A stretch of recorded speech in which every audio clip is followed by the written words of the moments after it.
yakayise deadly suspicion ketwolekedde Maruhena tagenda kabula mutwamulako mu sinema eyitibwa Gone But Not Forgotten natera akomyewo Timothy Bottoms nga bagamba Mati Kessler ne muno Scout Seira Compton takabuzemu kati mukasaka ne byasi byavuga ibali waliwo mute yali yekanya nacha yakwate kubo kuva nga akubiddwa ekyasi nga bagamba Deborah Valkenberger takabuzemu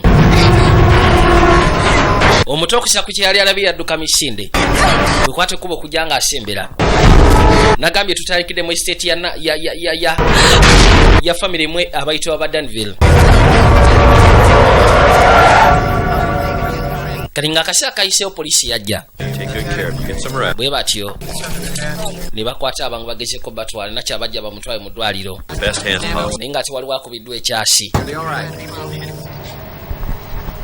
nga bagamba James W. Rain director of photography Nick Lambado ne Michael Morani bali bako executive producer ba cinema mukasaka mwaliwo nachali yajja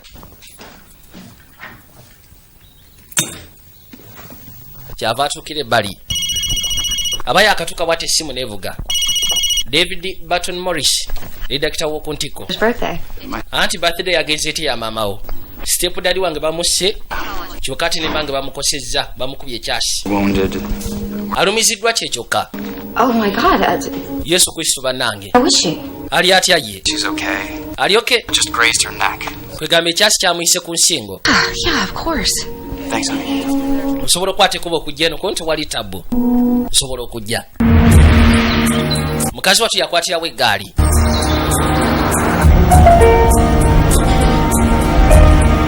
kwe kujanga asembera yabadde birthday party ya road ya mama wa road naye kyewunyisa step daddy we bamukubye ebyasi ne bamuta kyokati mama ne bamuyisako ekyasi ku nsingo yene yakikoze tebana bamutegeera gusooka osibe wano They're expecting me. bansuubira Dr. Heather McManus? bampita Dr. Heather McManus Doctor.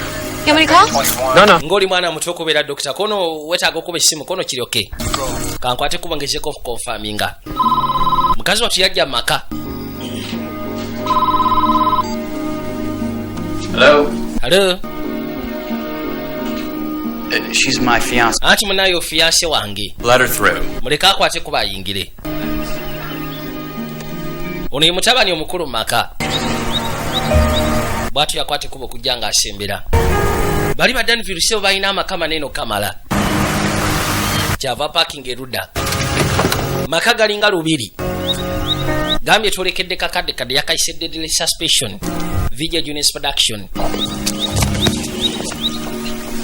yatukira wa fiance we munenga kyatabu ekyaguddewo We haven't even had a chance. omutemu naba mukwasaganya kote tunabafuna mu kisoogo Dealing with my mother has been.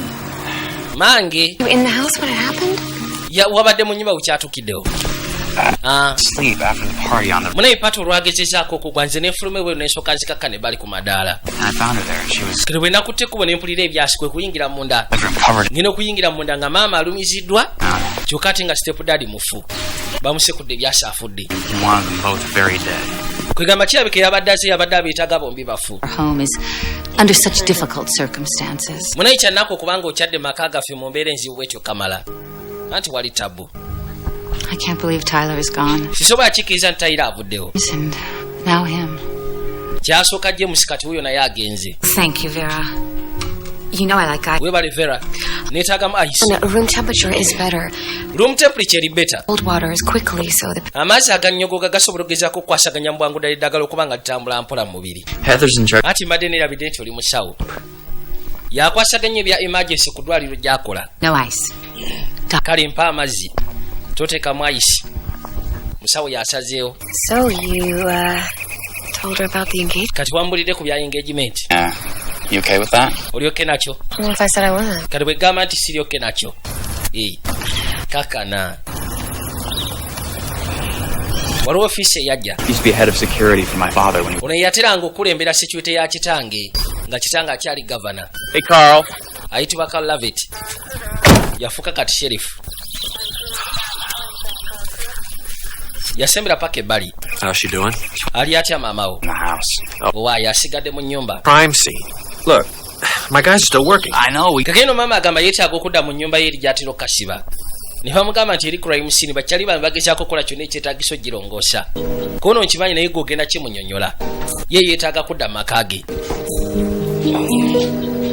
Sheriff abadde agamba nti ennyumba ekyali crime scene. Kati mu kaseera kano nakyabamuleeta bambi. Yalina omusajja yali ayitibwa James Danville. James Danville yafa naye nga yali gavana mu katundu waneno mu St. Barbara. Lwaki togezaako kulinda atlisi paka nkya? Bali basooke balongose waggulu. Kulowooza okulongosa waggulu kijja kujja bwekyo ekyatuuseewo. Si kiwa nti kijja gezaako kumva mu bwongo. Tokirowooza bw'otyo. Lwoli bamusekulidde ebyasi ku buliri. Yabadde yeebase.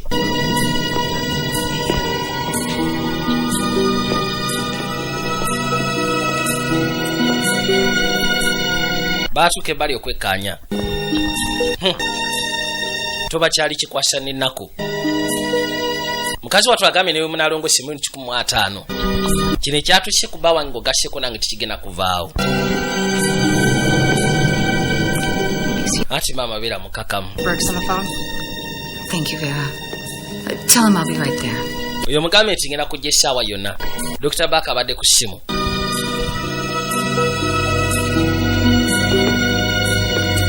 N'akwate kuba agenda akwate essimu.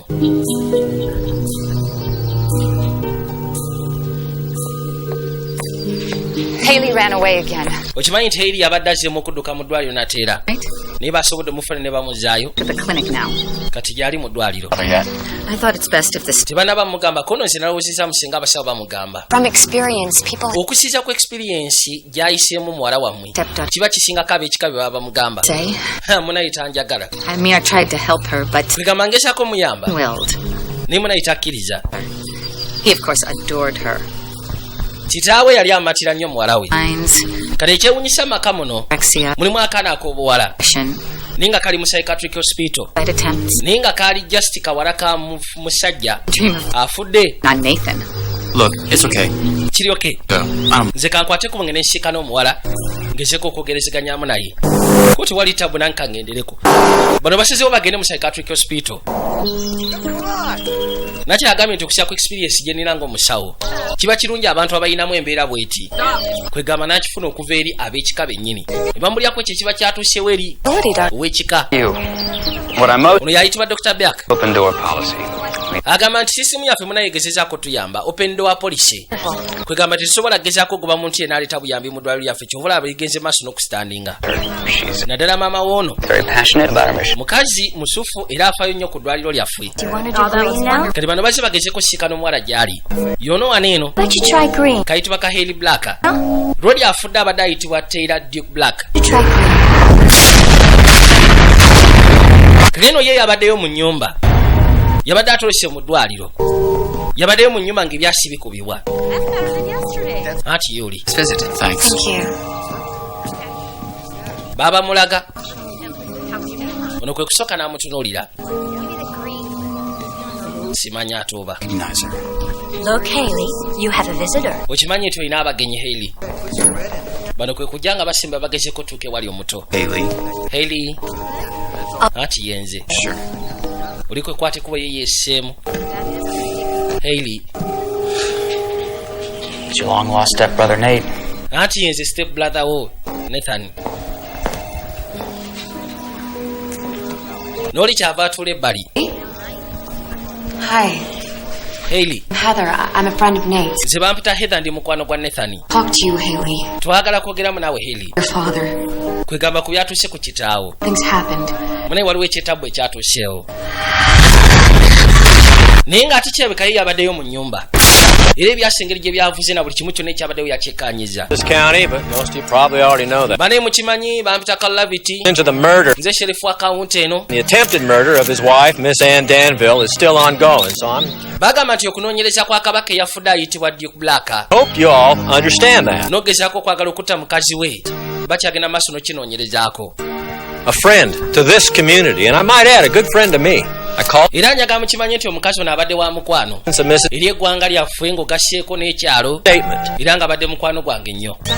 Mumuleke ayogereka brief statement saga mubuuza ebibuuzo bingi wawoka press conference kyava ajja. Thank you, Sheriff Lovett. Weebale nnyo Sheriff Lovett. You are a good friend of ours as well. Naawe ssebo oli mukwano gwaffe nnyo. And I'd like to say to all of you here, nandiyagadde obbagamba mwenna and to everyone who will see them, na buli omu yenna asobola okulaba kino, Please help the police. tibambi muyambe poliisi Find whomever committed. mugezeeko okuzuula yenna eyasse bba wange n'okwagala okunzijawo. the Danville family is offering Denver family 100 tugenda bawa emitwalo 10 egya $. anyone with information yenna afuna information to the apprehension esobola okugezaako tuyamba okukwata omutemu husband. eyasse bba wange agenda kufuna emitwalo 10. Mwebale Sheriff! Sheriff. Kimala banaye mukazi mumwesonyiwe muleke agenda awummulemu. People need to know. bwatu yakwata ekkubo ne yeeyongerayo olwoka namawuli akali ebbali Poor mom. anti bambye maamawo. I'm gonna go check on her. leka ngezeeko genda omukeberako ndabe bwali bwe nja kusisikana oluvannyuma.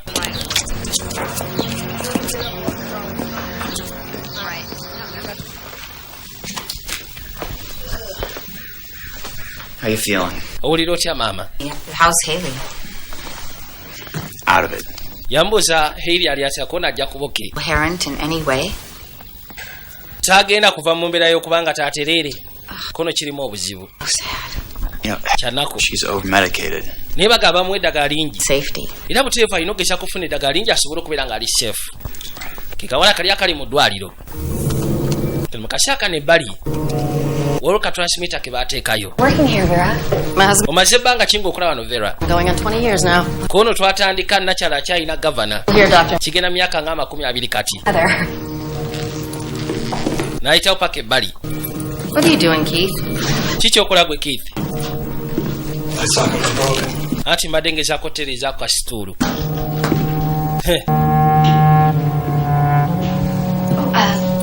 Where are Nate's things? I moved kati ebintu bya neeti biri luddawa far into nabitutte eri mu ruumu y'enkadde. We lived nze ne neeti tubeera ffenna married. Mrs. Danville had anti muli bafumbo mukya Denville ali restricted ku bintu bye. bwe mba temuli bafumbo oli asula eri naawe n'osula eno. thank you. kale weebale Vera.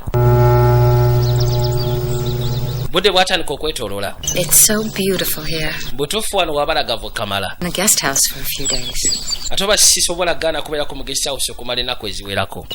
Darling, darling do you remember Joe Carth? ojjukira Joe Carth? He was the party state chairman, right? yali party state chairman. His friends.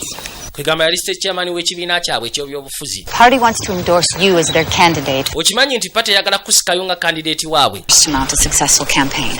And then in 4 years, tugenda kuba tukutwala obeere district Anthony emyaka ena then tukufuule governor. Aren't you? no, they are quite serious. bali siriyasi. Nathani, This is exactly what your father would have kino kitaawo mutuufu kye yandikwagaliza. expected. kino kye yandibadde akusuubiramu maama. Not running for any. nze saaga bintu bya bufuzi sina kye ngenda kwesimbako. It's in your blood. kino kiri mu musaayigo. It's our future. eno ye future yaffe kubeera bannabyabufuzi. That's not mine.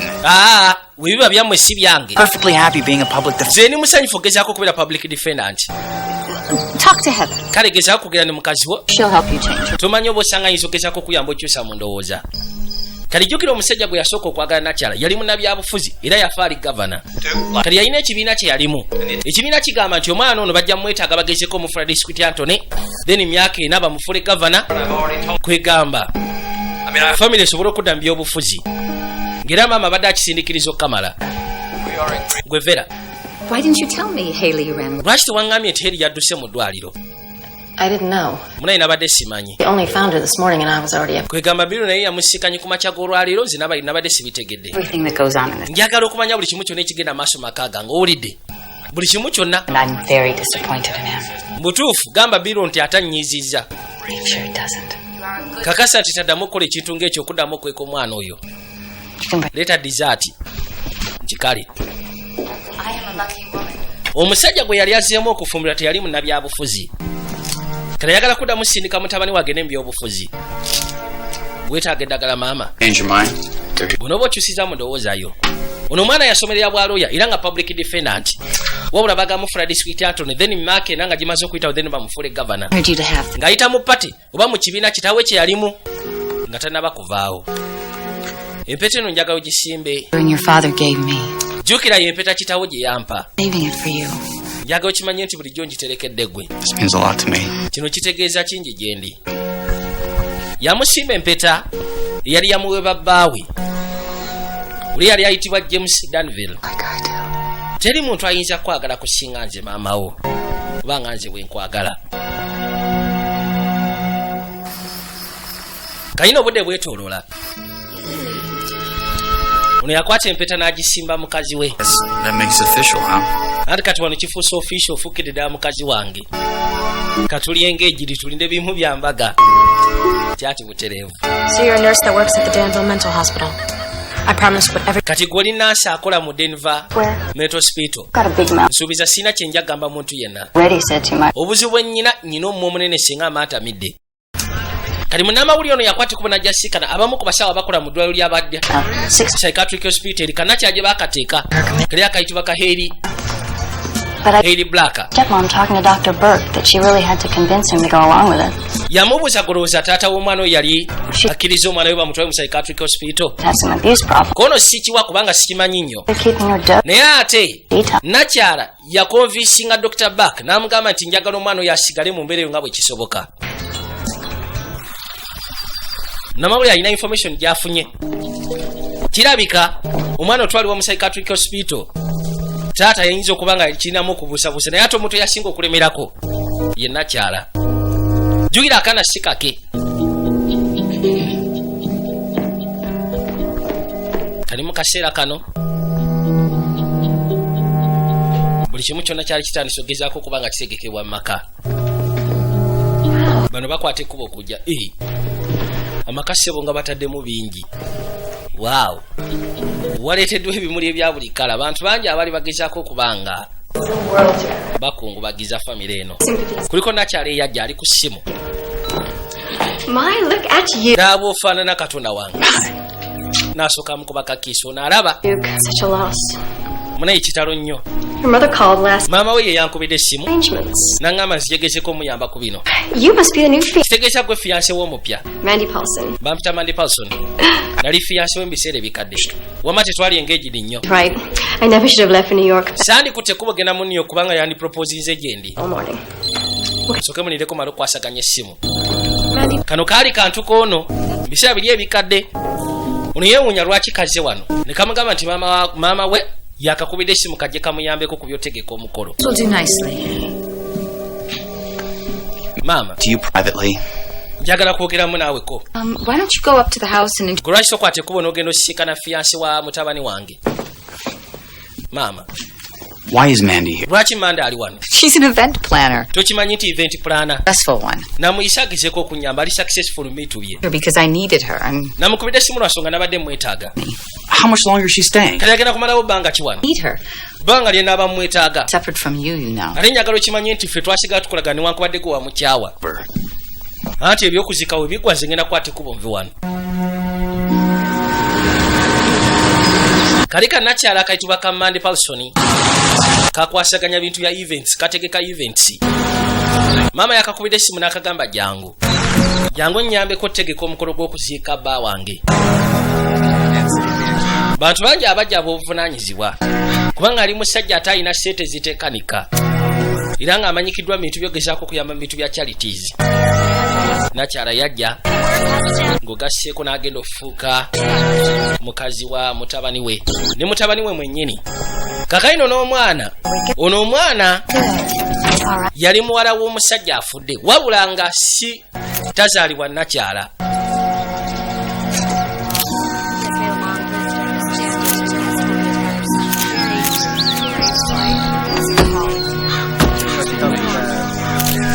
Bannamawulire abaabulika abaali bakutteko okujja mu kaseera kano ofiisa yasembera.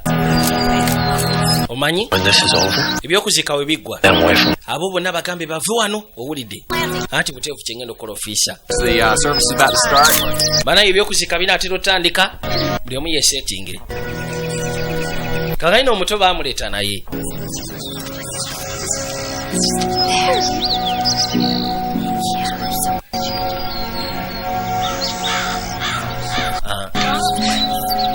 Mandi soko gye. Njagala osoko nyambe ku mwana oyo. Ngeri gye bamulese musi abuntu bulamu. There you go, Haley. Kujja bagezeko mu bikabikako. Thank you. Webale. Almighty God, we ask Katonda waffe for your good and true servant, Tyler, into the holy kingdom of heaven. tuze wano tukusaba Tyler Buke oba Tyler Buke Black asobola okwolekera mu ggulu mirembe.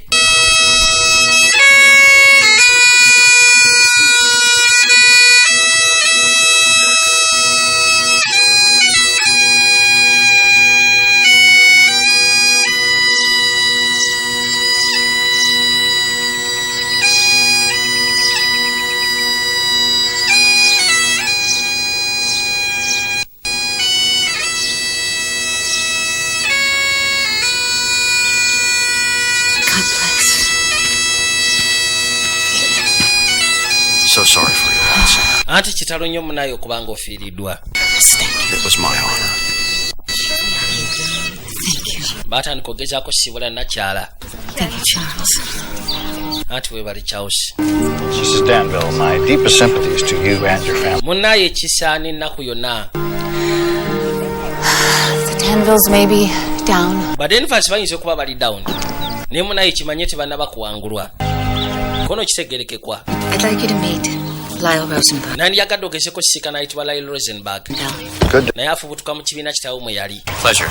Political party. for you to know that we're getting an unbelievable response. Njagala okimanye nti twatandise eddogezaako tegeka ensonga enetakirizika. When you feel up to it, we should. Bw'onooba oli mwetegefu twagala ogezeko sembera obeeko byokola ebitonotono. We've got a real good chance of getting you to the capital. Tujja kakasa nti waliwo omukisa ogw'amaanyi okutwala mu capital. Thank you very much. Sinaba kusalawo. Naye mwebale. Okay. Balisawo batandise edda okutegeka buli kimu kyonna omwana ono okufuuka kye beetaaga. I thought you said this was a done deal. Kuwangambye nti kino kyamaze okukolebwa. You know the game. Omanyi omuzannyo bwe gutambula naawe. Hard to get. Mutabani wange agezaako efula nti muzibuzibu. Kikoleko mbwangulira kubanga ffe twatandise edda setting empapula zonna. Wagambye tulina ogezaako muyisaawo. Maama ateekamu ne ssente. You're not changing your mind, are you? Kansobe togenda kyusa ndowoozayo. She just won't take no for an answer. Maama kyemumanyiko kye kintu kimu kyokka takkiriza nno nga ansa. Dr. McManus! Dr. McManus. How did you know my name? Oyo ategedde atya erinnya lyange. Biveeko gwe sikanga otambula twogera bannamawulire. Kati maama kimuluma mutabani we ayagala mu settinga mu bintu byabufuzi. Wabula kyokka mutabani we yeesika. Ate nga ataddemu seti nnyingi. Nga ye.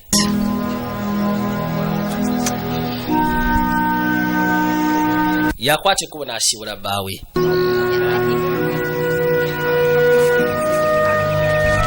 Bwe batyo ne bakwateko bagezeeko okweyongerayo. The idea where your stepdaughter was the night of the murder.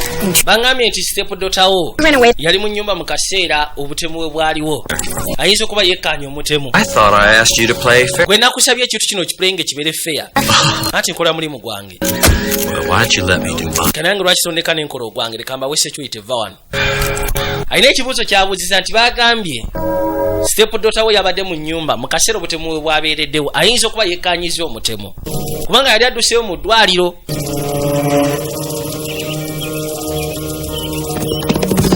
Twakwata ekkuba okudda eka. Gali amaka gali manene okamala. Waliwo kabaka yuno. Ono ayitibwa Keith. Mukozi wa wano ku faamu. Kenakya yasembera.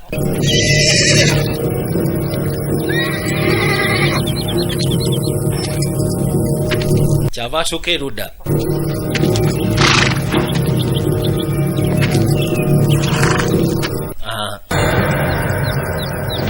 Yamutunulira butunulizi. Kale mukazi watu kale kaseera ke kwata kuba okuddayo. Jugira akasawa ate kalina obuvunaanyizibwa bw'amaanyi. N'okusira ku kitiibwa kye kalina mu ddwaliro gye kakola. You weren't planning on leaving without. Kansuba obadde ogenda tonsiibudde. No, Just gonna put this. Mbadde ngenda teeka bino mu mmotoka then nkomewo. You have to get to work. Kale, But do you have a minute to talk? kimanyi ogenda kukola mulimu. Naye olinamu eddakiika twogereko nti wali tabu. Jantugezeeko okwogera. Ayagala afuna omuntu asobola okumatiza mutabani we asobole okuyingira mu nsonga gy'amutegekedde. Kyava ayitawo paka ebbali.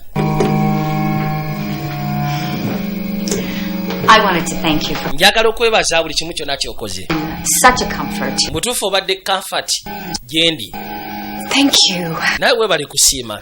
But I think that under the circumstances, Naye okusinziira ku mbeera didn't get a chance to really. sikiwa nti tufunye omukisa okugezaako okumanyigana. I completely agree. Nange bwekyo ekyo osobola okukikkiriziganya naawe. Come, sit. Tuula wali nange ntule wano tusooke twogeremu. Begin again. Katutandike bujja. Thank you very much. Mutuufu tutandike bujja.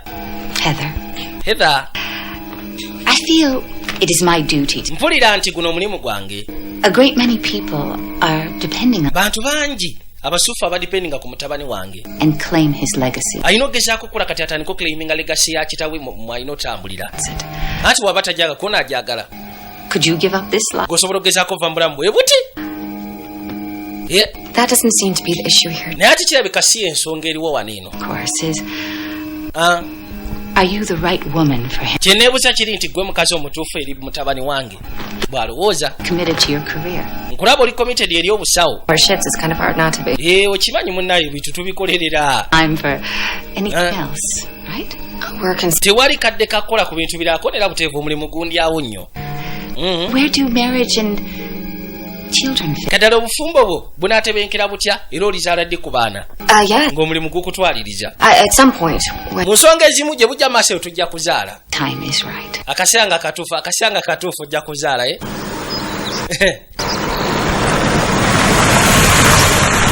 Fisa yakwate kubo kujja. Sikana kona kana mawuli akayitibwa kajjiru. Bali wano baswami beetaaga mawulire. Car trouble? Ufunyemu obuzibu ne mmotoka. Fine, Sheriff. Buli kimu kyonna kiri fine, Sheriff. What are we doing here? Katukola ki wano? Am I breaking some law? Simanyi nyina amateeka gemmenye. Eryange. Asking the family. Ogenda maaso n'okwasautinga family. Jack ran away the night of the murder. Okimanyi nti muwala we yakwata ekkubo n'adduka mu ddwaliro. I don't know where. Mu kaseera k'obutemu. N'ajja mu nnyumba ayinza okuba yekkaanya omutemu. Kona ebyo sibimanyiiko. Leka nkubulire. This little mixed up girl out of the news. Leka kuddira mwana ono olwedda alina ebizibu bye. Ali mu ddwaliro ly'abakataala ate otandike muteeka mu bintu by'amawulire. Kono bw'abanga oyo omwana ge mawulire. But in the end, after all the squat, siganyi tugenda maaso n'okuyomba naye enkomekero y'okuyomba n'okukyankalana. always knows. Njagala okimanye nti mutabani wange ajja tuuka ekiseera agezeko kimanya ki famire eno kye yeetaaga. Olaba? Was my husband James. Eno emmeeza yali yabba wange James Danville. For 8 years. Myaka 8. Nurse mansion. Yali gavana. And now? Kakati. My sons. Eno entebe egenda fuuka ya mutabani wange. I think it's important that you nze ndowooza kya mugaso will be expected of you. Otandika okukola ekyo ekiba kikusuubirwamu nga mukazi we. Ogenda fuuka first lady. Okiraba? Of course, you will have to give up your career. Bino ebyobusawo olina byesonyiwa. Devote all your time and energy. Akaddeko n'amaanyi gonna ogenda kuba okateeka. Career. Nze sigenda va ku busawo. I worked really hard. Nkoleredde ekyobusawo nze nga bwekiraba. That we are your family. Kyengezaako okugamba nti kati ffe twafuse ba kika kyo. Call me mother. Njagala otandike kupita na maama. Owulidde? It's going to be so wonderful. Bigenda kubeera wonderful ze kubulira Heather. Kali amugamba For the taking. nti mutabani wo He needs you. oba mutabani we senga abayise mu bintu by'obufuzi n'afuna ekifo eky'amaanyi ono aba afuuka first lady abalina okugezaako musapootinga. Naye kati mukazi wattu abalina okuleka ebintu by'obusawo kyokka n'agamba nti obusawo bwabukoleredde tayinza buvaamu. Yamuddiza n'empeta ye. Mukazi ali ambitious ono gw'olaba. Kwegamba tayagala va mu bintu bya bufuzi. Yene bw'abanga ali bbali bubali ng'atudde wali naye nga omuntu yenna mu kika kye ali mu bintu by'obufuzi kati ayagala kusindikayo mutabani we bwe bulamu bw'asinga okwetaaga. Mu kaseera kano nakyala yakwata ekkubo okudda eka wabula Keith yali mu parking lot. Ono Keith akola ku faamu. Twasembayo balaba nga basisikanye ne nakyala. Mukazi watu kwe kujja ayingira elevator.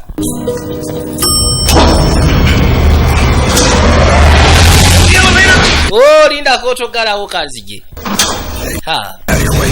Waliwo ayingiddewo munda.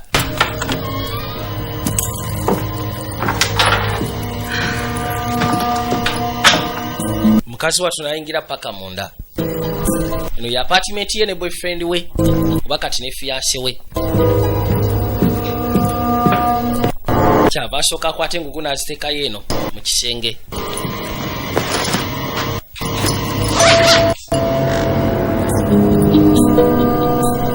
Abaali wano kwe kuli engeri y'enswagiro.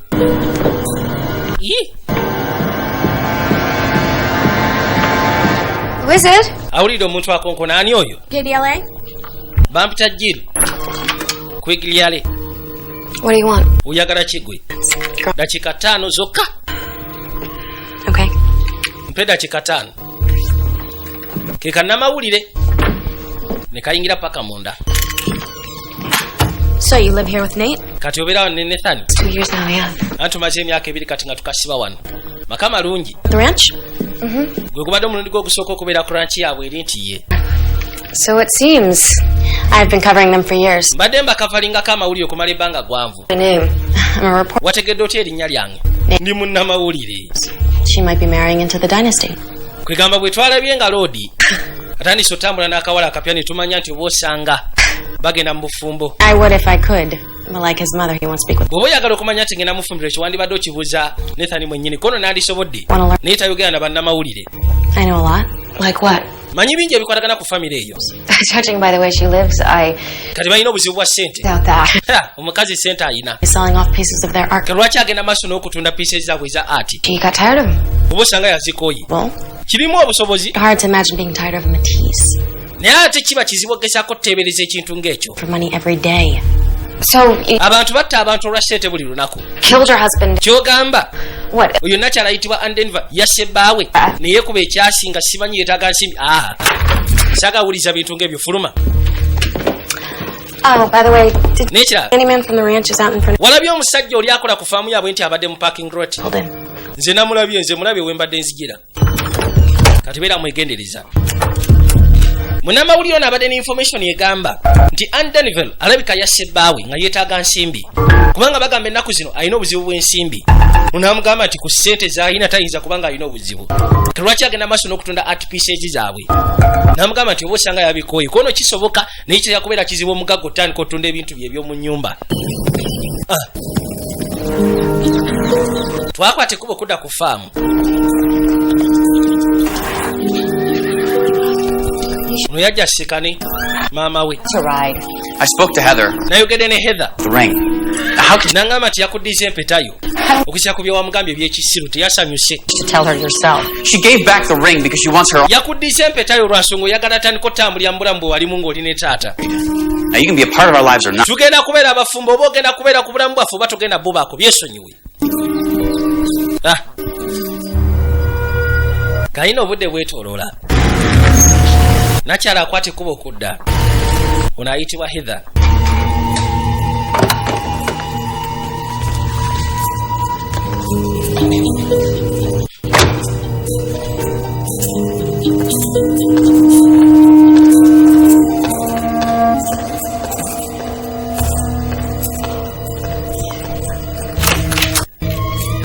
N'akwata ekkubo kyava ayingira paka munda. Kuzaawo akaggi. Kyaketaala bulungi. Makaga bwe si mabi. Ba apartment gye bakasibamu simbi. Eri presentable bulungi. Najje bali mu kafriji. Gyagezeko okufunayo ekyokunywa. Kuzaawo. Wulira mukoowu. N'ensinga eringa gwe emulumamuko.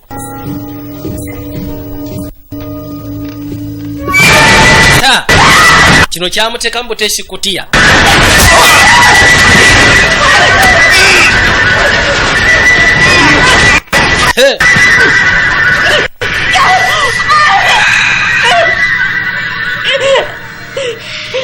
Sirika saagalo yasame.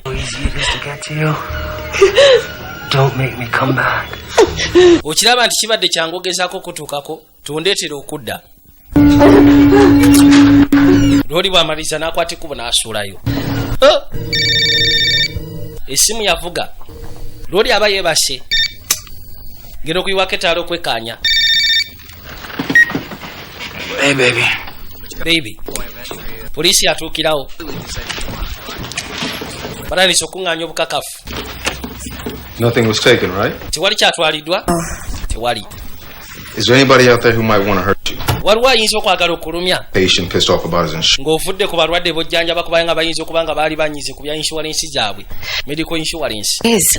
Waliwo omuntu omu He works for Ann Danville. akolera Ann Danville. Yeah. Bano ba Danville family nti ye. This reporter, Jill Quigley. Munnamawulire ayitibwa Joe Quigley. I only know his first name. Yakutte kubo najja wano n'aŋŋamba nti waliwo omutumbavu akolera Nakyala ayitibwa Keith. Manyiko linnya lye erisooka. Yamusikanyire embanga mu parking lot. Coming. Until we can get her declared incompetent, I don't want any repeat episodes. She won't be going anywhere again. Gwe Switched meds. okujja nga tumaze okugezaako kiriyalinga nti Nakyala atali mu mbeera nsufu. Probably that's Saagala kuddamu kufuna simanyi episodes endala. Anti otya buli kimu kyonna kigenda kubeera set. Don't forget who's paying your bill. Tiweerabira ani asasula biru zo. You mess this up, Bwoddamu okumeesinga kino. Precious Clinic will be taken. Njagala okimanye nti kano ka Precious Clinic ko kagenda kubeera kaggwaawo. it's under control. Buli kimu kyonna kiri under control maama. You can see for yourself. Naawe osobola okukwata ekubo n'ogenda weekkaanya. Era nti ngenda mulaba. Kali omukazi akolagana ne dokita. Baagala omwana ono abe nga takyasobola kubamu wadde akategeera. Wulidde? Gwe sokozeewo oluggi. Ye muwala w'omusajja gwe yabadde yaddamu okufumbirwa. Eyakafa ayitibwa Taylor Black. How lovely. Anti oli mubaavu. Could spend it all on drugs. Sente zonna tukimanyi tujja zimaliranga ku drugs. I don't know what you saw. Simanyi kye walabye oba kye walengedde. Anything.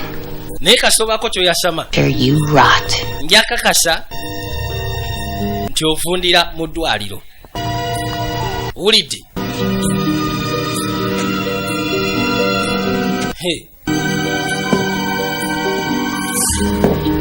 Kumbe Nakyala awulidde buli kimu kyonna. Mwana akyalimu akategeera newankubadde bamussa eddagala buli lukya.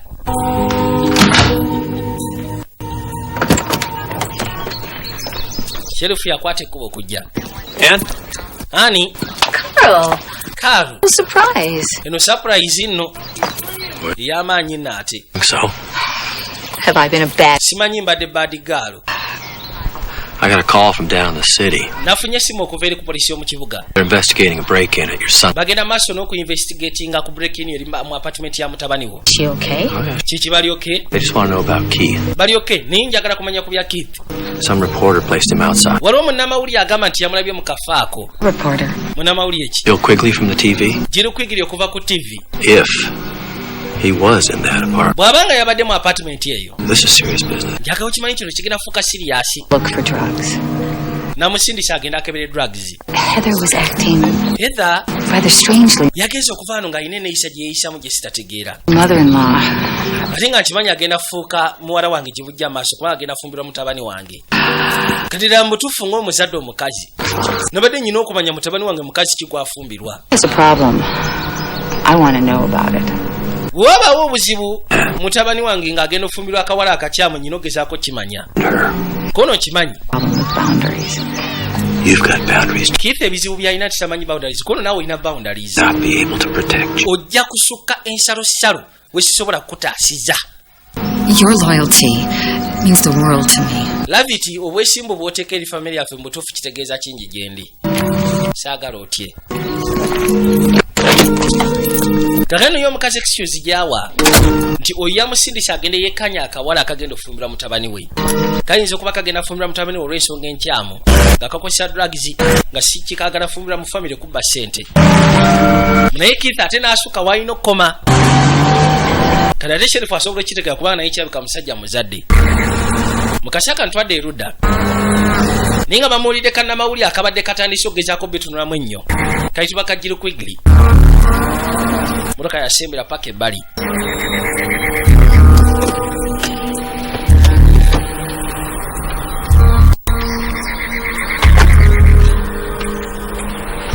Hello, Miss Quigley. Yebaleko mukyala Quigley. When you called me, Mrs. Black, wanted to interview you for years. It's Mrs. Danville. Bampita mu kya Danville. Right for your story. Njagala ogezeko Tereza ekyo mu lugero lwo. I'm extremely grateful for the chance to... Butuufu ndi musanyufu okubanga afunye omukisa guno okwogeramu naawe. I do... Ni lwaki tusiikanye wano. Manyi nyina property ennene. But I'd reveal a side of Aunt Danville that the public... Kwegamba nabadde njagala ogezeeko okufulumya sayidi yange y'aba Danville. Abantu gye batamanyiiko. I understand. Kitegeera? I don't think you do. Sikiwa nti otegeera kyendi. Everything I do. Buli kimu kyonna kyenkola. Higher life. Obulamu bwange bwonna. To the good of this state. Mbadde ngesa kukikolera lwa bulungi bwa state eno. I know you meant well. Manyi bulungi. Politics is a blood sport. Niba agamba nti politics it's a blood sport. See? Kwegamba muzannyo gwa musaayi. Has to get their hands a little dirty. Ebiseera bisinga bw'oba oyingidde mu byobufuzi olina okakasa nti engalo zo zikyafuwala mukko. Omenya ku mateeka. Kiringa kye ngenda okukola. Naawe olugezigezi. Sijja kukkiriza munnamawulire musiru kunnyonoonera pulaani zange na biki byembala. Tamuse mukazi ono si mwangu. Akamazo kajjawo n'emmotoka n'agyocereyo ng'ogasseeko nako kennyini n'obujulizi n'alekeyo. Ate eno faamu ye teri agenda kwata kuba okujja nga azungirayo nga talina lukisa. Eno property ye kati akutta n'akuleka eyo. Mukasi akantwadde waka. Motoka yajja bano bakomyewo. Vera. Where's mother? Mama ali luddawa. She might be in the stables. Ayinza okuba ali mu stables. Why don't you get some rest? Lwaki toba mulamu? I'll go talk to her about Keith. Kange nesooka enjogere ne maama ku bya Keith. I'm not going to let anything happen. Sigenda kukkiriza kintu kyonna kya tabba okutuukako. Owulidde? Ati kale. N'akwate kubagezeeko okweyongerayo. Asikane nnyoko bamugambe nti munaye Keith yalumbye mukazi wange. Kalina kye yajja atambuza amaaso. Kwe kutuukira ebbali. N'abaako luumu gy'ayingira. Eno luumu ye yali ey'akawala kali akayitibwa ka Hailey Black. Nga tekannabatwalibwa mu ddwaliro. No yali luumu yaako.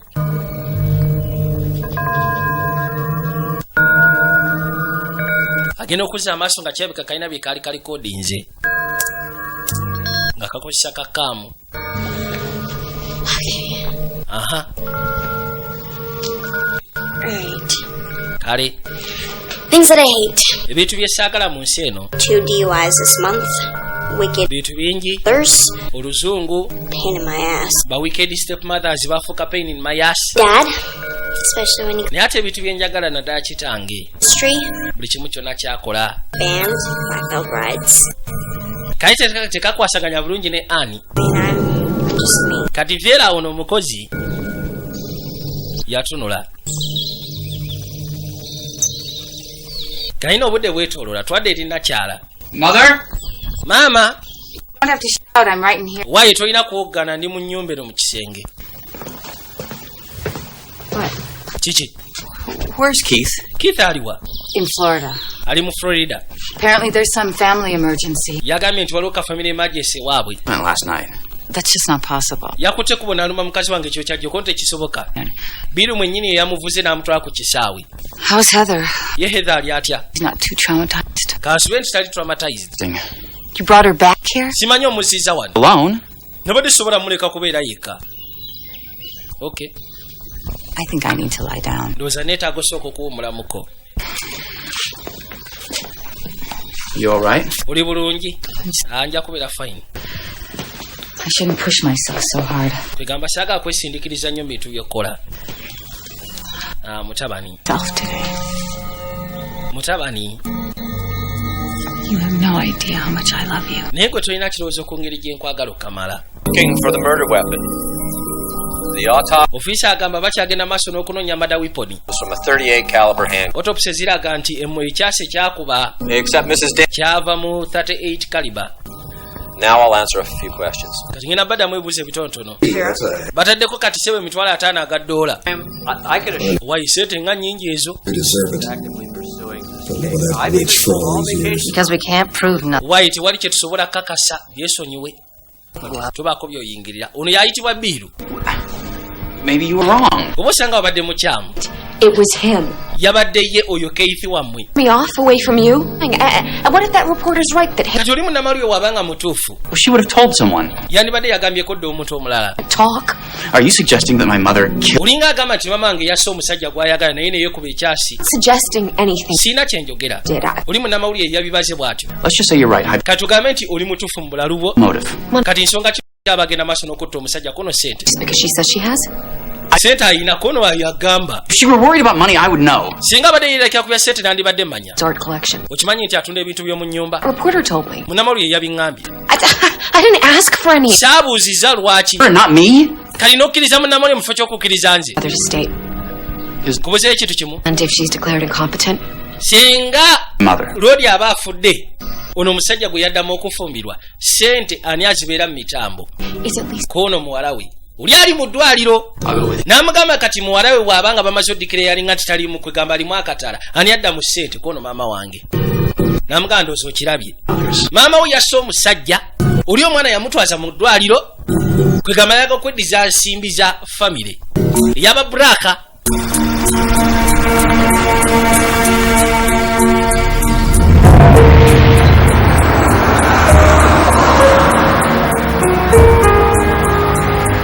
Kati yakimanya nakyali kintu kimu kyokka kyalina okugezaako okukola. Kutereeza mwana ono ali mu ddwaliro kati naye ate engeri gyali omusawo. With her history, I'm afraid we have no choice now. Ennaku zino mumusiba busibi kono okusira ku byafaayo ebyokutoloka mu ddwaliro. Tetulina kyakusalawo. Kati yasalawo ajja agezeeko okukola father study ku mwana ono. Kyalina okukola okakasa nti omwana ono atereera. Singa omwana ono atereera agenda kudda mu bintu bya kitaawe. Naye singa bagezaako oddikira yalinga nti alimu akatata tasobola kutereera sente ziba zidda mu mukazi. Kati era omukazi sente zonna azikwata ayagala ziteeka mu kampeyini ya mutabani we kudda mu bintu bya bufuzi. Era nga n'ekifo agulirira kigulirire. Kati sente ze zonna ezisinga zonna yazitaddemu ne ziggwawo n'atuuka n'okutunda mu by'omu nnyumba. Kati yeetaaga sente za Black. Kyokka ekizibu kyalina ekikyamulemeseza ye mwana ono.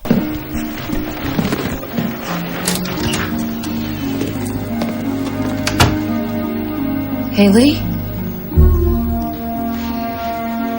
it's Heather. Haley nze Heather. From the other day? Ojjukira ndi mukwano gwa Nathan twajjako wano ku lunaku lwa luli.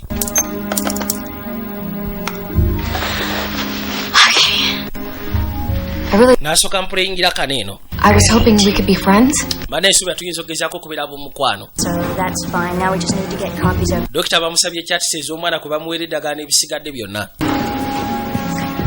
I want you to, cut Haley's meds.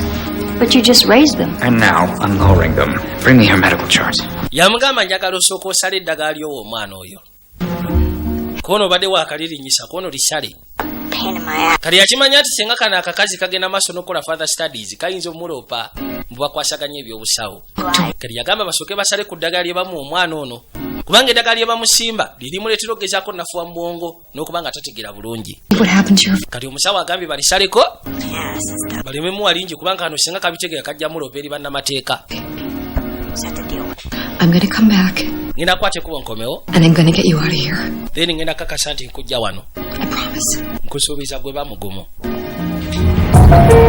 Kati ng'akwata kuba okudda mu ggaali. Kali ekyafubako kutereeza mwana ono asobola okudda mu bintu bya kitaawe Black. Omukazi seta azeetaagiza famire y'aba Black. Ye kyayagala kudda mu bulamu buli bwe yalimu ng'akyalina oli kabaka yali ayitibwa James nga James akyali gavana. Kubanga mu biseera bwe baali baweebwa ekitiibwa, baali bamanyikiddwa, baali bafuna sente ziteekanika. Kati buli kati 10 kyonna kyakwatako ayinvestinga mu ekyo mutabani wasobola okuyitawo. Era nga n'ekifo bamaze ddo kimutegekera n'empapula bamaze ddo zikolako. Agenda sooka afuuka district Anthony, then oluvannyuma lw'emyaka 4 bamufuule gavana, tomanya ayinza okuyitirawo n'afuuka senator, then n'akomekera nga afuuse president. Bw'atyo bw'ayagala omutambuza. Ono nno bakimanya ayinza okufuuka ow'ettabu. Basooka ne bamusalirako awo ate teyakomekera mu ddwaliro. oli omukazi kyonna ekyagala omulemesa pulaani ze akakasa nti kivaawo mu kkubo. How is she? Ali atya ye? Okay. Yakubeera okay. Broken arm, some internal. Mukono gumenyeseemu afunyemu ka internal bleeding. Naye tumutereezezaamuko. Thank you, doctor. Anti webale musawo. Overnight for observation. Tugenda mukumira wano ekyo tusooke tumwekaanye. Okay. Kale. Can I see her?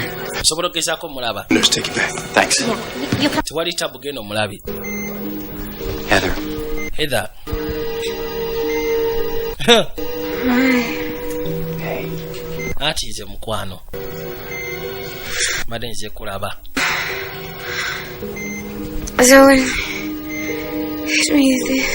Tekawulira bulungi. Gamba yabadde ku kkubo omuntu omukyeka yamusindikiriza bla bla bla. Tayogera bulungi. Teyasobodde na identifying ani yabadde amusindikiriza mukozesa kabenje. Lwasonga emmotoka yona yabadde ntintinge. Heather. Mama ali wano alinze amanye ki? It wasn't her fault. Munaye teyabadde ensobi ya nakyala. Ki? She's too out of it. Ayogedde ani yamusindikiriza? She's not thinking clearly. Ayinza okuba talowooza bulungi. Why don't we just wait until morning? Lwaki tetulinda paka ku makya? Then tuleka twogera naye. Be grateful that she's alive. Kiki tulina okusiima nti kati mulamu. You should rest. Olina okuba omulamu naawe. For Heather. I mean, she'll need you to be strong. Njagala ogeseko sigale ng'okwegamba omulemu Heather ajja kwetaaga ng'okyali strong. Ng'olinamu ku maanyi kwegamba nga toli bubi nnyo. Kati mu kaseera kano baakwata ekkubo okudda eka. Omukazi ali so focused. Ali too focused ku kiyeetaaga. Kintu kyasinga okwetaaga kati nsimbi.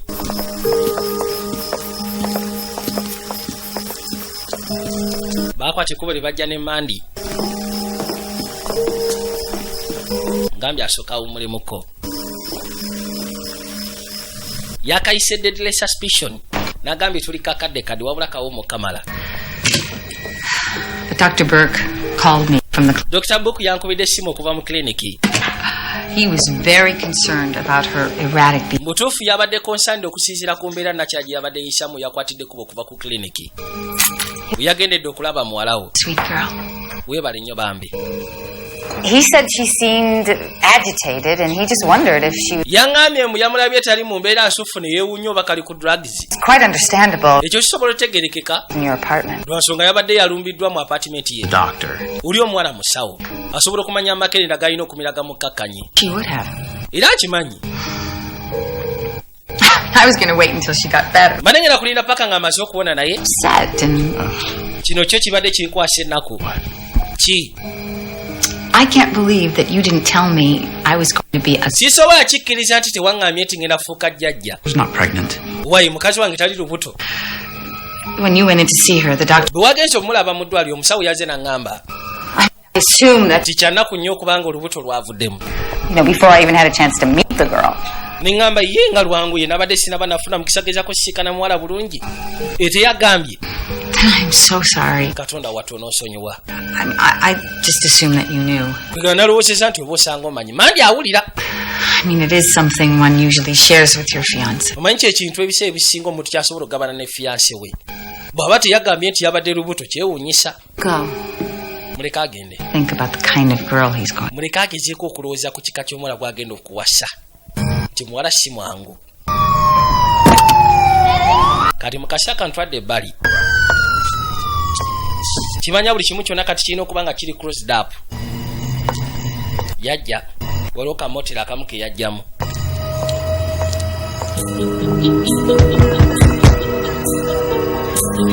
Yakonkona. Waliwo eyaggulawo.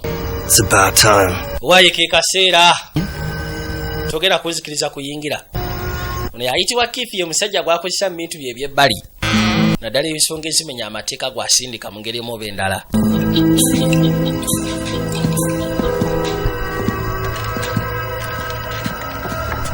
Baakwata ekkubo ne bayita paka erudda kujja bakakane. My mind. sente zange ziri wagwe nyabo. Along with a plane ticket out of my life. Agamba ngena kuwa sente zonkuwe ne plane ticket egenda okujja mulamu bwange. $50,000 in cash, Keith. Sitambula na mitwalo 5 mu cash okimanyi naawe. Sente zogenda zifuna enkya. Well, maybe this will keep you company. Naye obosanga kino kijja gezaako okutwaliriza. Chupa ya ka drink.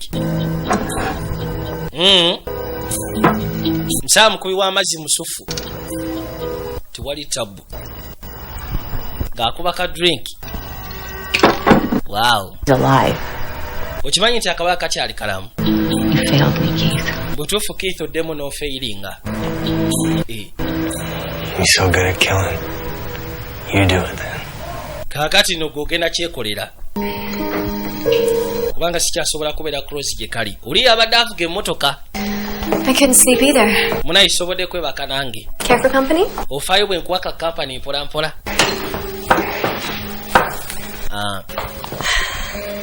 You know, omanyi it'll be the first time she's lied to get. Sigwe mulundi ogusoose okubanga alimba. Okwawula okuva eri omukazi yenna. Neither doctor say anything. Ebyo bye yayogedde bya bulimba nze nabadde naye tiwali musawo yayogedde ku kyalubuto. In the morning. But you'll spend all night questioning your relationship with Heather. Ngenda kubuuza Heather. Kono wamaze kati ekiro kyonna ogenda maaso n'okubuusabuusa okolaganayo ne Heather. Ekyo maama wo kyayagala. Heather tannaba kubaako lubuto. Thought you two were friends. Nobody knows akoli mukwano gwe.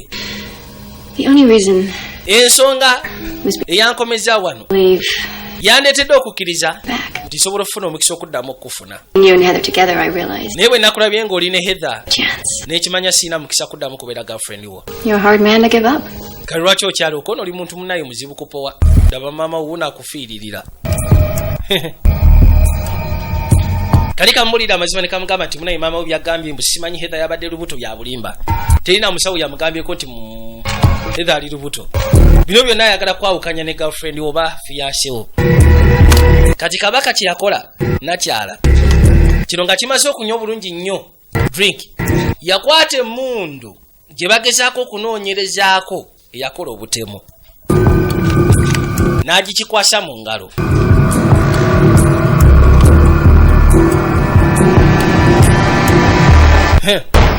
Kikuba bullet n'akijjawo. Nate, listen to me. Nathan mpuliriza.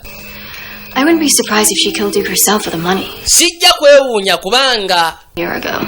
maama we yakwata ekkubo n'agezaako okutta omusajja oyo olwa ssente. Tonight Kubanga mwaka gumu ogwayita emabega. when she gets that money. Teira yagamba nti agenda gezaako basuulawo. Gwe ne maama wo. If she had with Naye n'alemerako maama wo n'asigala naye. Kati sijja kwewuunya singa akwata ku ssente za black. Kye kiyinza okuddirira. Kyenyagadde okugamba maama wo si mwangu. Beera mwegendereza. Ono yasigala abirowoozaamu. After your scolding yesterday and I fired Keith, I thought he was gone for good, but he called me from... Munaye Keith bwe nategedde biki byagenda maaso n'okola ne mugoba. Nabadde ndowooza agendedde ddala. Niyankubidde essimu n'atiisatiisa mbu simanyi mutwali esseeta alina kamotero waali. Ono akubidde poliisi. Yamaze okumuggyawo. Right here. Thank you. Why yapangisijjaawo. Kati poliisi yajja emusikali. Open the door, Keith. Why Keith gula oluggi. Otubulire na ki kyobala. Open the door, please. Gwe soko gy'otugulira oluggi. Bagenda okuluggula. Bamusikana agudde wali. Ekiraga nti yeekubye bullet. Kati yakozesa emmundu nakyala. Emmundu gye basuubiriza okubanga yakola obutemu. Kuteira black. N'okwagala okutta nakyala. N'agikozesako ono Keith. Kati kiraga nti oba osanga Keith yabadde akikoze. Ye yatateira black. Then obujulizi na buli kimu kyonna kikoma wano. Tebyeyongerayo. Eno y'emmundu. Yennyini gye tubadde tunoonyereza ku by'obutemu. Kati awo poliisi teddamu gezaako kunoonyereza ku kintu kyakyo na biba bikomyawo.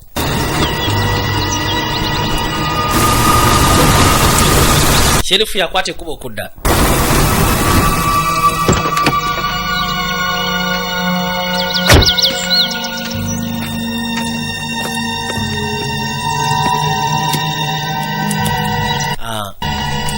Basawo bagezeko bimuyitira muli kimu kyo. Naye nga tewali kyatamanyi. Mundu tumusanze naye mundu yatabbaawo. bulabula n'ebisigadde. Ekyo n'amanya kiwedde kati poliisi tegenda kudamutula mu nsonga eyo. Twada mu ddwaliro. Kati omwana ono njukira baamusazeeko ku ddagala. Omusawo yagambye wayi musooke musaleko ku ddagala. Engeri Heather gye yali atandise okugezaako bitunulamu ng'omusawo. Yeeyiridde n'ebyokunywa. Bwe baba bamusazeeko eddagala nga tebamukuba lingi aba atya ategeera. Bulungi nnyo. Osobola okwerongosako nti wali tabbu. N'akwate ku basituka ayitewo. Kwe kujja. Thank you. Kati ali mu mbeera ze za bulijjo. Daga bamukuba ttono. Bwatuka n'asooka bawo ekigandula ky'abannansi. N'amala okyesala bulungi nnyo. Ne ku mulundi guli yadduka mu ddwaliro alyoka akwate ku baddeeka. Eka bw'atuuka yasiika naye omutemu. Era yamanya ne yani ali akikoze. Bw'atyo n'atoloka. Kati akube adduseyo mu ddwaliro n'ateera ogw'okulala.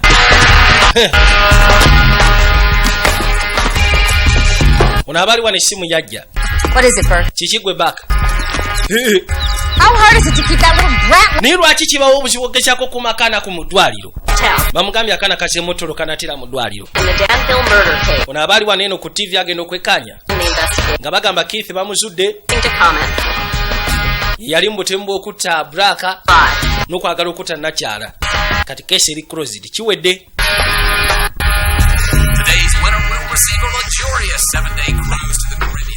Ku faamu kuno kuliko ennyumba.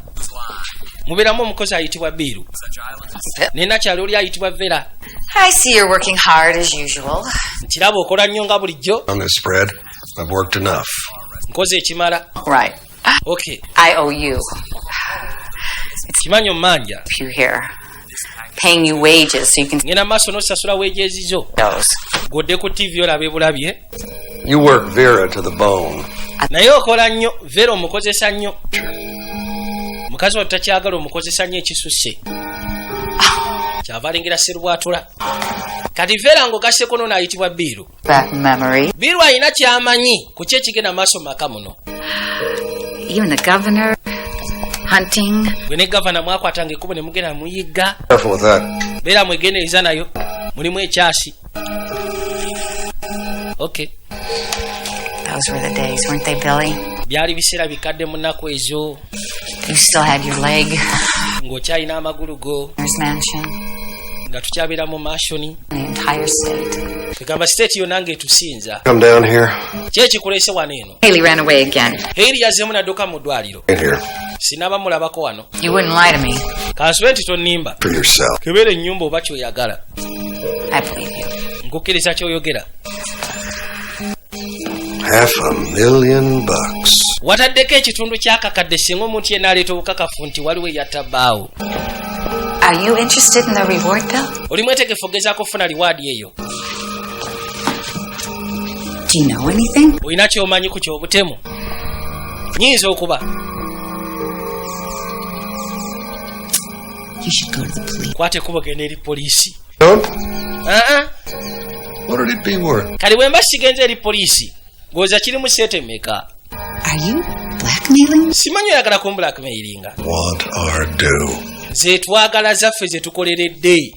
Twagalako mutemwa gwaffe. Your due? Mwagala butemwa bwammwe. Never see us again. Ffe kasita otuwaze otuwaddeyo tetugenda kuddamu kubeerawo. Bakyasi n'amugyawo gasiya. Bale batandise ogezaako okuŋŋaanya obukakafu nga bo. Carl told me. It's terrible, isn't it? I mean, it's... Kaana ambulidde. Mwana yazzeemu n'atoloka mu ddwaliro. That boy. The way you treated him, I'm surprised he didn't try to kill you before this. That's a horrid thing to say. But then you do horrible things. Okola ebintu ebyettabbu gwe. I resent that. Ekyo sikikkiriza. About Heather being pregnant. Lwaki wanniimye mbu Heather yabadde lubuto? Being that manipulative. Lwaki ogezaako okubeera manipulative mu masekkati g'omukwano gwange naye? Really? Omusawo ye yaŋŋambye. I spoke to him this morning. Njogedde n'omusawo ku makya g'olwaliro. Nathan, where are you going? Nathan ate olagawa. Just a misunderstanding. Ndowooza twafunyemu obutakkaanya. Wife. Your wife? Mukazi wange. Yeah, we got married in the hospital chapel. Omuwasirizza mu kyaki y'omu ddwaliro. Nathan. How could you deprive your mother of... Naye kati mu butuufu oyinza otya okugezaako okukola ekintu nga kino maama wo n'omujja mu nsonga z'obufumbo. Then you could to break us up. Anti gw'obadde otobanga bwe kisoboka okukakasa nti tetukwatagana. That was just a part of your twisted... Bino byonna kasasiro wo gw'ogattagatta. Back. I had no idea how much. Nabadde simanyi nti bwotyo bondabamu ebitulinze nga maamawo. In fact, I don't know how I feel about you anymore. Si kyamanyi na bungeri gye mpulira gy'oli. Oli mukazi muzibu kutegeera kati. Ha, najja yiye. Mother now. She's up at the house. Kati aliudako nomulese mu nnyumba. Yeah, tomorrow. Tugenda nkya. Right now she needs to rest. Mukasi akana alina okugezaako kuwummula. Okay. Dr. Burke called. Dr. Burke akubye essimu. And then she asked to see you. Okimanyi nti Hailey bakutte kubo ne bamuzza mu ddwaliro bagamba nti atandise okutereera. You really need to go to era nga nakya yeetaaga okulaba. She'll be coherent again, to talk. Nandiyagadde okwate kubo genda omusikane mu ddwaliro at least ogezeeko okwogeramu naye nga tannaba kwonooneka bambi. Hope she didn't, but bagamba mbu yalabye n'omutemu. Okay. Kale. I'll tell Heather. Kangambe Heather tugende naye. It'll give me Heather kamugambe kubanga kino kigenda kumpa omukisa ogezaako omwetondera. Very kind to her and kimanyi akasi akayise mabega sibadde mulungi gyali.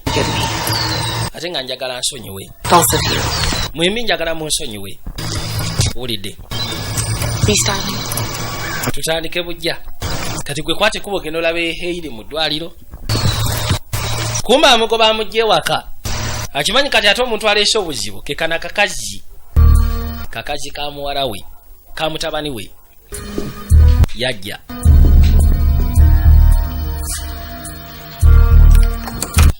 Mukazi watu yebase n'asooka gulawo oluggi. Gwe nnyabo. Nathan yegwe. Nedda baaba. It's mother. Nze maama wo kati.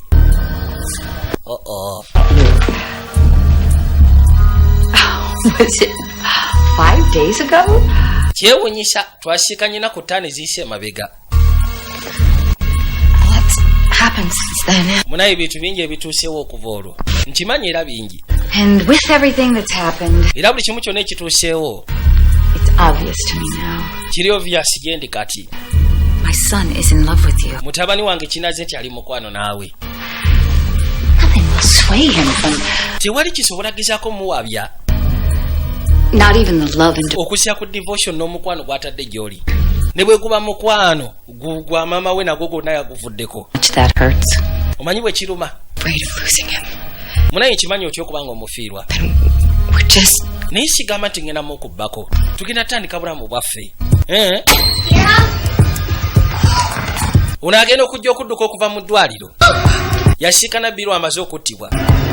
Mukazi watu n'asooka atya.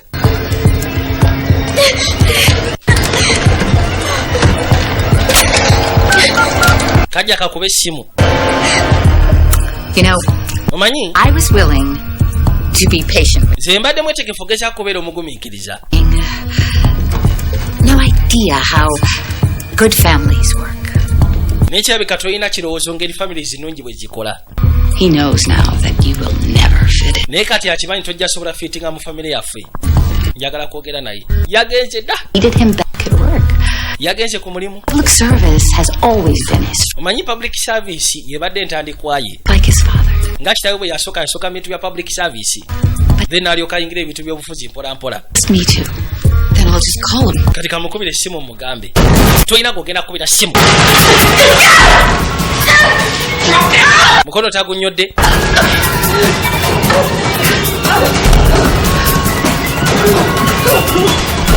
Omukazi osaaga naye. Yagala kubeera mu bulamu obweyagaza. Gwe kanzije ngenda kusiikana oluvannyuma. N'asooka afuluma ebweru. Unagenda okukwata ku luggi nga lunywevu. Yejjusa n'ekyamuleseza mu nnyumba. Hailey, listen to me. Calm down. Just stay put till I get there. Gwe kakana nzija. Kano kakubidde sherifu.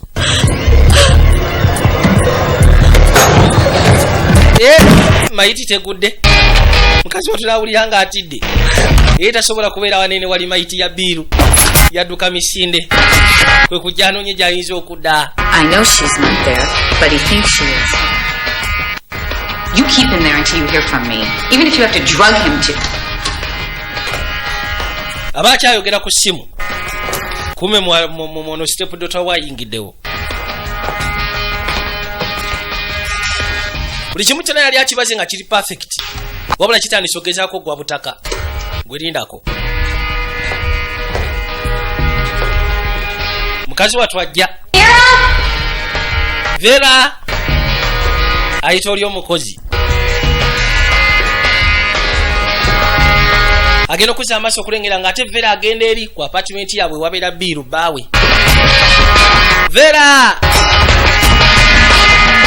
mukazi watu agenda bugenzi tufudde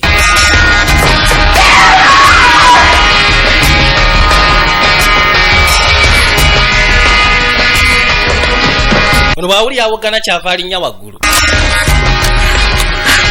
nkoseeki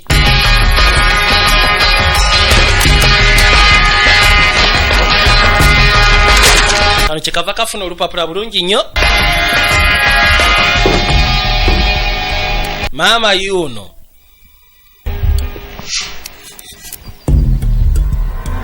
kimanyi ka step dota kali mu nnyumba Vera agenda otuuka eno nga biru kaputi baawe tufudde yakimanya kumanya tewali akikoze okujjako nakyala Anne Danville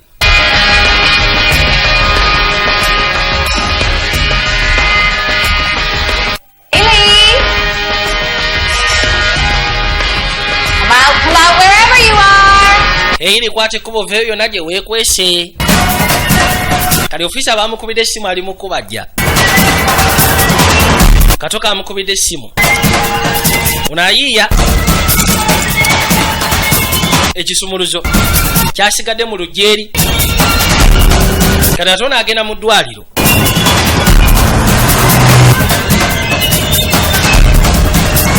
unagenda okuza amaaso ng'emmotoka agimanyi yalina kukyusa bukyusa yiye segede mutabani wa nakyala Nethani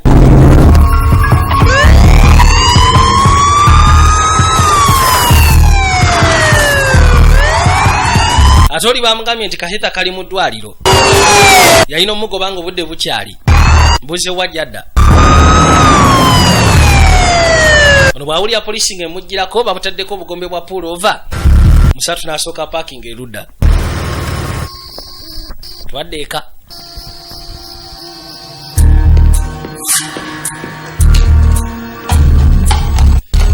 ono yajja asooka afune serubwatula kubanga mu nnyumba mulimu emmundu teekamu bulungi ebyasi byetaagisa n'awanga kati saawa yakutta muntu yenna asaalimba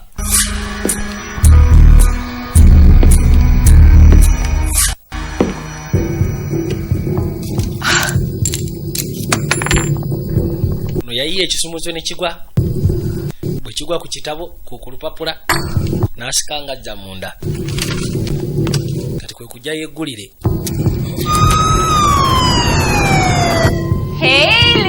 Hailey Are you upstairs? Simanyi Hailey oyambuse waggulu yo ku madaala. Where are you?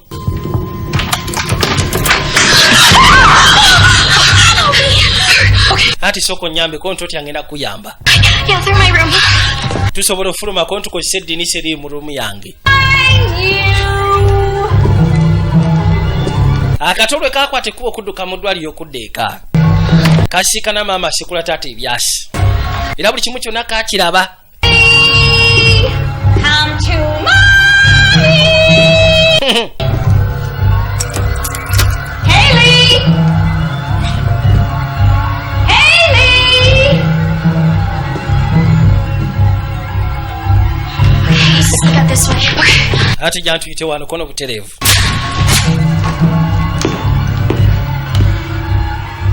Gero kuza amaso nga nono kuyasibidde na avuddeyo. Muli ruda wamwe. Abitaddemu obusungu.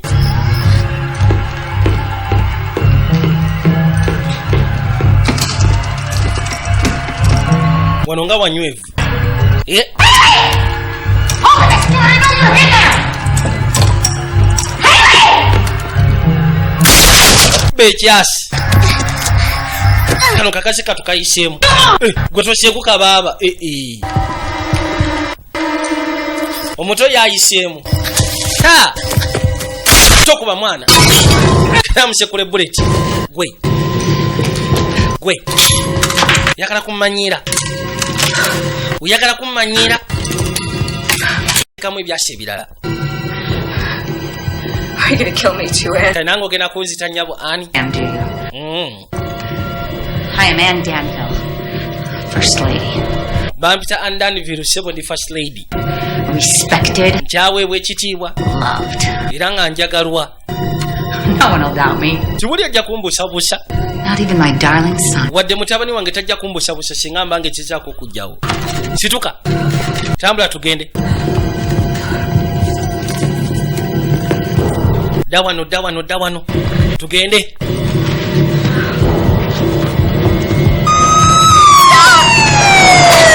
Banaye musooke muyimirire.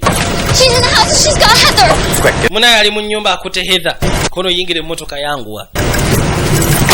You're sick. Naye mukazi gwe oli mulwadde. You too, didn't you? Watane bbaawo. He was obsessed with me. Yali obsessed n'ahange. When I rejected him, he tried to kill us. Bwe namugaana n'ayagala okugezaako okunzita. Anyway, he tried to kill me, Anne. Kalwaki oyagala okunzita Anne? You were driving my car. Gwe abadde ofuga emmotoka yange bwe ngenda obbagamba. You, dear daughter-in-law. Oh, you had a tragic accident. Poor girl. It was the drugs. Drugs tezibadde zikozesa bwoti. Bwe ngenda obbagamba. Now, kati njagala obuuka ovaawo. Kugambye buuka ogweyo wansi. Nedda. Basooka bambagana. Lukaki gwembaako.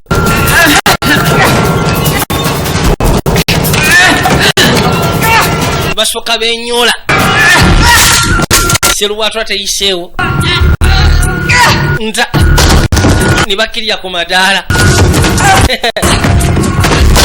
Paka wansi. Otyo. Nakyakwe kwewalula asobola okukwata Seruwatula. Gwe yagala okunnemesa bwe kimu kyonna kyembalidde okumala ebbanga.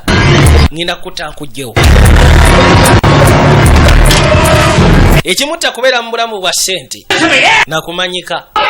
Teeka emikono mu bbanga. Unaabadde ayagala kunzita. Banaye alimba. Sirika. Don't you see what she's doing? Naye gwe tolaba kikyagenda maaso n'okola mutabani.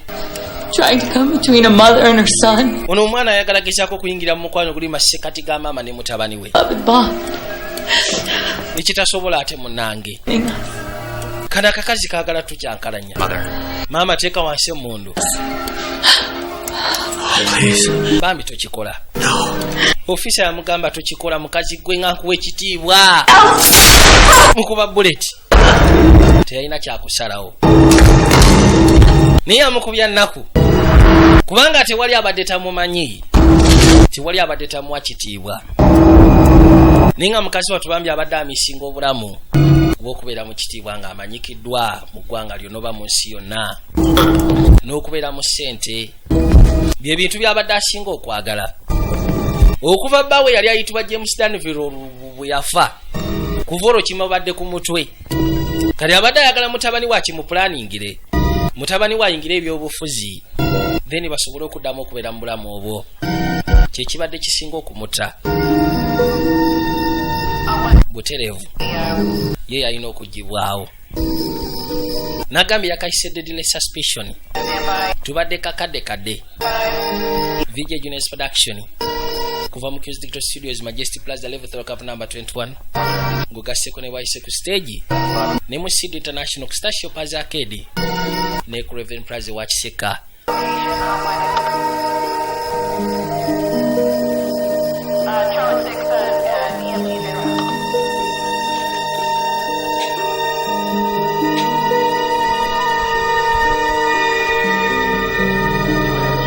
Bwe bityo bibadde mu Santa Barbara.